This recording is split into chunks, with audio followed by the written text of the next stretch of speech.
Абайдың 42-ші қара сөзі. Қазақтың жаманшылыққа үйір бола беретұғынның бір себебі жұмысының жоқтығы. Егер егін салса, я саудаға салынса, қолы тиер ме? Ол ауылдан бұл ауылға, біреуден бір жылқының майын сұрап мініп, тамақ асырап, болмаса сөз аңдып, қулық, сұмдықпенен адам аздырмақ үшін, яки азғырушылардың кеңесіне кірмек үшін, пайдасыз, жұмыссыз қаңғырып жүруге құмар. Дүниелік керек болса, адал еңбекке салынып алған кісі, ондай жүрісті иттей қорлық көрмей ме? Өзінің кәсібін тастап кезегендікке салына ма? Малдылар малын өңкей малшыларға, бала-шағаға тапсырып, қолдағы Құдай берген азды көпті дәулеті қызықсыз көрініп, оның ұры бөріге жем болып, қарға-жарға ұшырауына шыдайды. Пыш-пыш кеңестен қалып, бір ауылға барып, қулық, сұмдық жасап жүріп, тегін тамақ жеп, ыржыңдасуды қысыратуға шыдамайды. Не үшін десең, халыққа әдет жол болған соң, шаруаға пысық, мал бағуға, мал табуға пысық ол өнерлі кісіге қосылмайды. Я өзі пәле шығаруға пысық, я сондайлардың сөзін естігенім, білгенім деп елге жайып жүріп, ырбаңдауға пысық өнерлілерге қосылғандай көрінеді. Сол үшін осы күнгі қазақтың іске жараймын дегені өзінің азды көптісін біреуге қоса салып, көре жүр, көздей жүр деп басын босатып алып, сөз аңдып, тамақ аңдып, ел кезуге салынады. Бұл күндегіге байлықта мақтан емес, ақыл, абүйірда мақтан емес, арыз бере білу, алдай білу мақтан. Бұл екеуі қолынан келген кісі салт атты, сабау қамшылы кедейде болса, аз да болса орны төрде, майлы атқа, майлы етке қолы жетеді.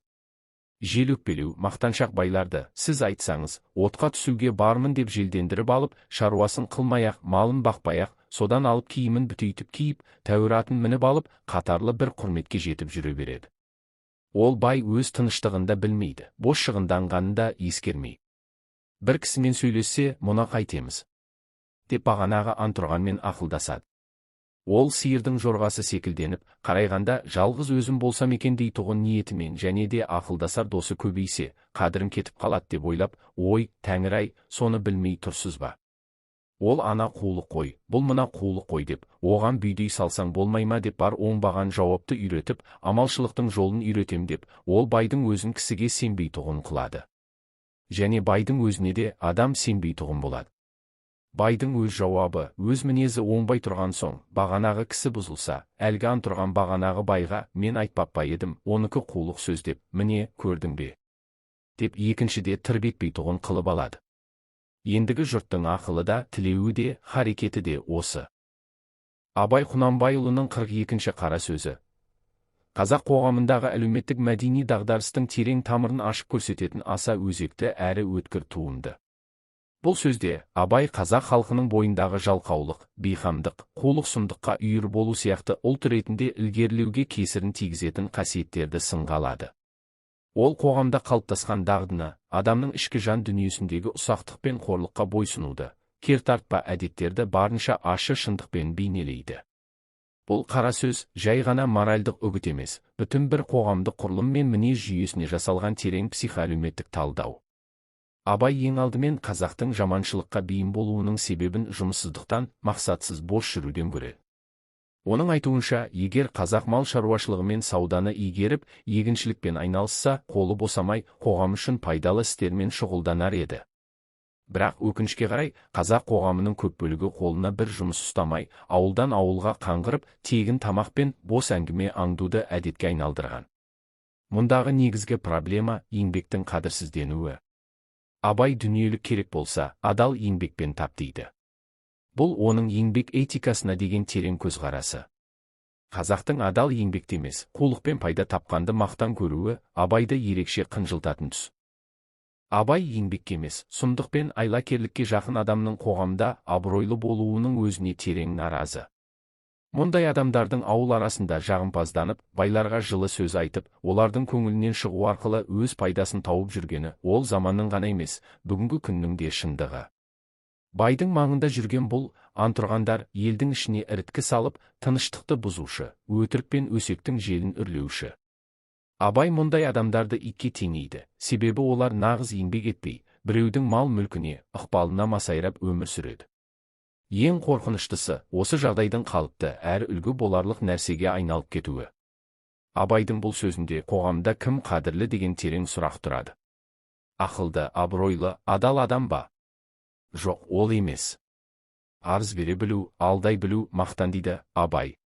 Бұл тұста ол парақорлық, алаяқтық, жағымпаздық қоғамда мәртебелі саналып кеткенін әшкерелейді. Кедей болса да арам жолмен танымал болған адамды ел төрге шығарып сыйлайды. Ал адал еңбекпен тіршілік етіп жүрген адам елеусіз қалады. Бұл үлкен трагедия. Мұндай әлеуметтік әділетсіздік қазақтың болашағына үлкен қауіп төндіреді. Абай үшін бұл ұлттың рухани азғындауы. Бай мен жағымпаздың арасындағы қарым-қатынасты Абай шебер сипаттайды. Бай өзі де ойланбайды, басқаның сөзіне ереді. Ол үшін тыныштық емес, елге аға болып көріну, көптің көзіне түсу маңызды. Байдың өз бетінше шешім қабылдай алмауы, әрбір істі біреуге ақылдасып барып істеуі оның рухани әлсіздігін көрсетеді. Ал айналасындағы антұрғандар оған ақыл айтып, одан бетер шатастырады. Олар мұны бүйте сал, ананы бүйтіп таста деп, әртүрлі қулықтың жолын көрсетеді. Ақыры, байдың өзі де адамдарға сенбей қалады. Бұл сенімнің жоғалуы, моральдық құлдырау. Абайдың бұл сөзі тек бір адамның емес, бүтін бір халықтың мінезін бейнелейтін әлеуметтік портрет. Оның әрбір жолынан қазақ қоғамына деген алаңдаушылық, жүрекпен сезінген шынайы жанашырлық сезіледі. Абай осы жұрттың ісі, осы ғана деп түңіле сөйлейді.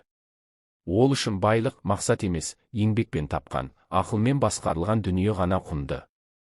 Ал жалған ақыл бөлік, алдамшылық, қулықпен биікке шығу ұлттың азғындау жолы.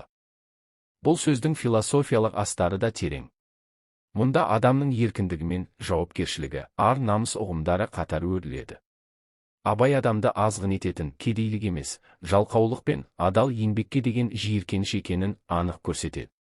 Ол өзінің кәсібін тастап кезегендікке салына ма деп таңырқайды. Бұл сұрақтың артында үлкен гуманистік ой жатыр. Адам еңбек еткенде ғана адам.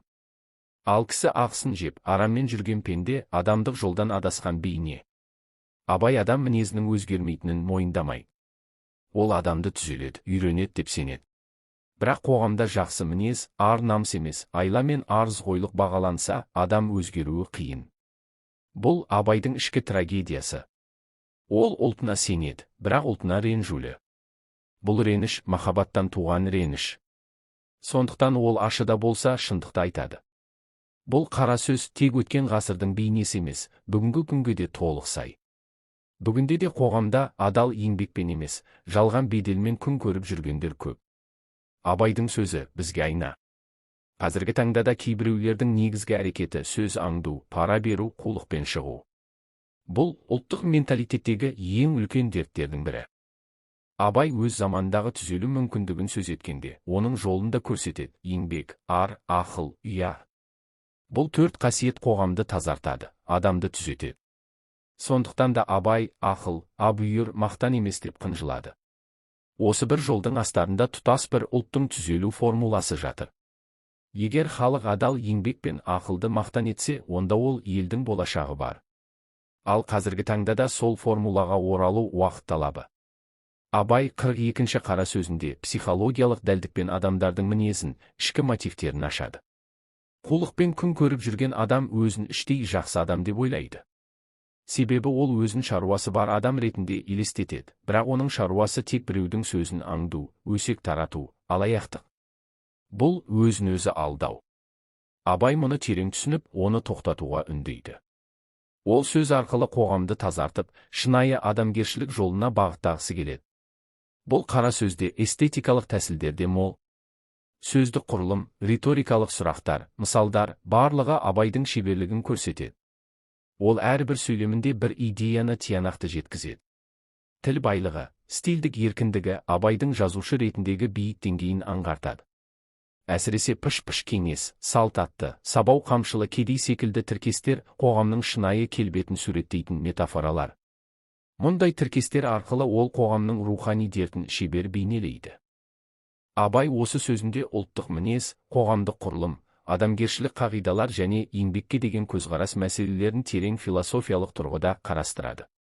Ол тек қазақ жалқау деп айыптамайды, оның себебін ашып, жолын көрсетеді. Бұл нағыз ұстаздың, нағыз ойшылдың сөзі.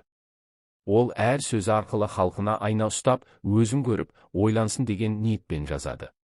Қорытындылай келе, Абайдың 42-ші қара сөзі ұлт рухының диагнозы.